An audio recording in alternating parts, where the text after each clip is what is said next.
Hello class, what's up? Is Raj here. So today we are discussing about the chapter 9 that is known as force and the laws of motion. In this chapter we are discussing about the balance and unbalanced forces. Okay. First of all, the balance and unbalanced forces, the balanced forces. The net force is when the two or more forces are applied on the same object at the same time. अगर balance force वो net force होता है class जिसके अंदर में दो या दो से ज़्यादा जो फोर्सेस होते हैं क्लास अप्लाइड होते हैं सेम ऑब्जेक्ट पे और सेम टाइम पे. The applied forces combined are called net force. जो अप्लाइड फोर्सेस के अंदर में कंबाइन होता है क्लास उसको हम नेट फोर्स बोलते हैं. फॉर एग्जाम्पल यहाँ पे आपका 25 न्यूटन है. ठीक है, दैट्स इट. तो 25 Newton plus and 25 Newton minus, the total resultant of it equals to 0. And the balance forces, the forces I the force apply in a one direction, that plus the force you apply in the opposite direction, that added together. So 25 Newton plus 25 Newton minus total resultant equals to 0, जैसा कि यहाँ पे दिया गया है. So the because the forces are equal and balance. जो force है class उसके अंदर इक्वल रहेगा और बैलेंस रहेगा class, just like a balance scale, इस बैलेंस स्केल के जैसा. And this an example of the balance forces. ये एग्जांपल है क्लास आपका बैलेंस फोर्सेस का. And the unbalanced forces, what does it means to have something unbalanced, unequal, not the same, and the different, how could we have to the unbalanced forces. देखिए class यहाँ पे एक है. Okay, the table pushes upward on the book and the gravity pushes down on the book and the forces on the book are balanced. तो book अगर किसी surface पे रख ले तो बैलेंस होगा. किस तरीके से बैलेंस होगा ये आपका इमेज आप देख पा रहे, देख लीजिए. नेक्स्ट हम लोग बात करते हैं क्लास unbalanced forces.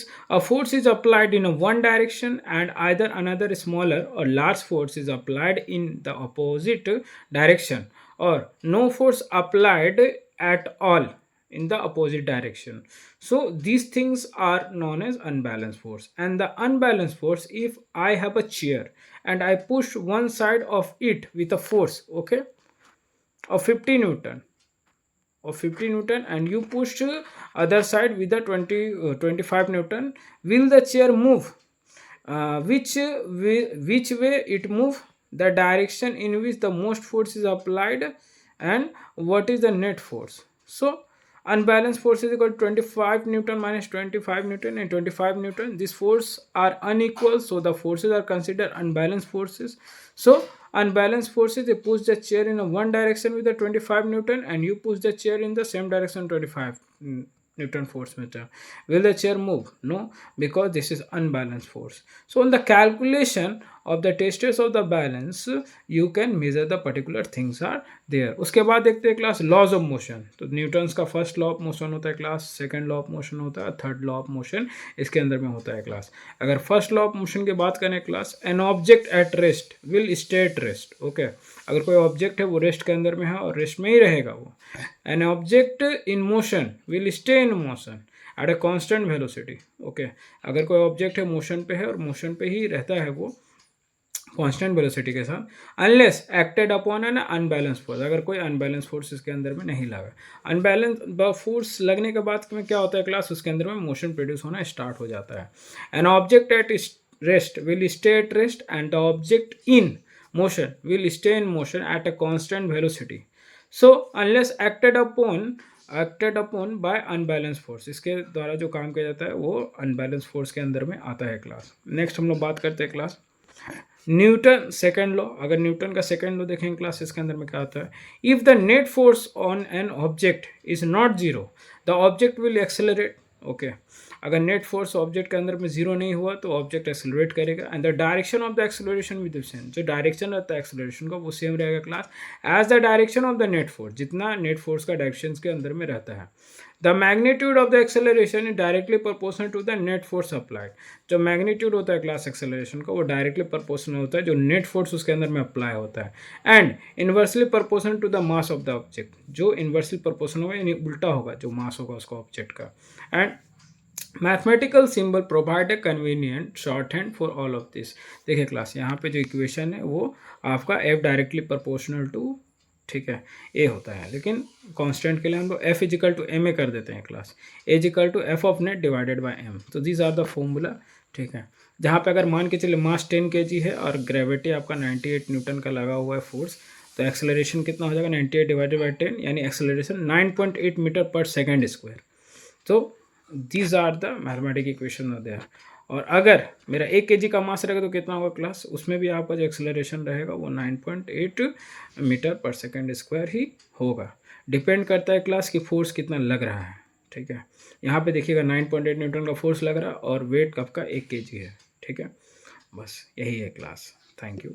उसके बाद द इफेक्ट ऑफ मास हम लोग पढ़ेंगे class. What is the effect of mass? Effect of mass क्या होते हैं?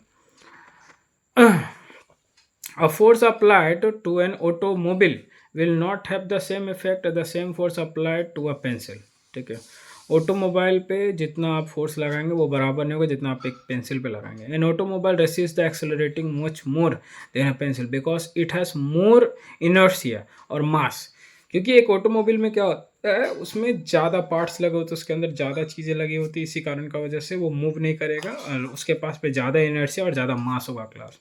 So the acceleration of an object depends not only on how hard you push it, कितना hard आप उसके अंदर पुश कर सकते हैं, but also on how much the object resist being pushed, कितना वो अपने आप को रोक के रख सकता है class.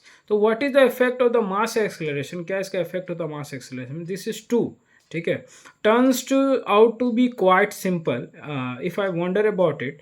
For the same force an object with a twice the mass will be the half of the acceleration। जो मेरा क्लास क्या होगा, जो फोर्स लगाया जा रहा है ऑब्जेक्ट के अंदर में वो ट्वाइस होगा और जो मास रहेगा वो एक्सेलरेशन का हाफ हो जाएगा।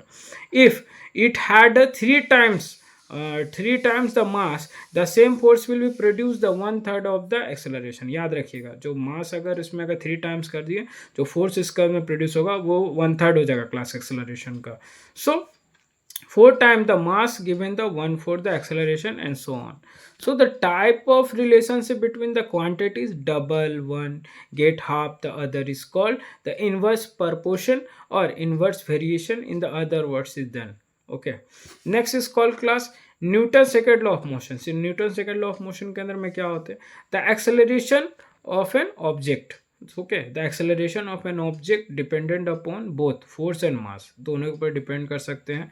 दस, if the collide object have the unequal mass, अगर एक किसी कोलाइड ऑब्जेक्ट में मास अनइक्वल है, they will have the unequal acceleration as a result of contact force which results during the collision, ठीक है। जो मेरा कॉन्टैक्ट फोर्स इसके अंदर में आएगा, रिजल्ट करेगा, कोलाइज करेगा, वो क्या होगा, एक रिजल्ट होगा क्लास अनइक्वल एक्सेलरेशन का इसके अंदर में, न्यूटन सेकेंड लॉ का मोशन के अंदर में। और Newton third law, each every action has equal and opposite reaction. Action reaction means that the force always occurs in a pair, एक पेयर के अंदर में मिलता है class. Force are the interaction between the object, दोनों के बीच में एक इंट्रैक्शन होता है, like conversion are the interactions between the people are there. So next, single isolated force never happen, एक सिंगल आइसोलेटेड फोर्स नहीं होता है। The two forces involve are called action forces and reaction forces, दो forces के अंदर में include रहता है class. So these names are the unfortunate for the coupled reason of either force in interactions can be action force or the reaction force. The action and reaction forces exist at the same time. Unequal means the both forces are exactly the same size and they are equal in magnitude. But forces exist in exactly the same time and they both start at exactly the same instant and they both stop at the exactly same instant and they are equal inside.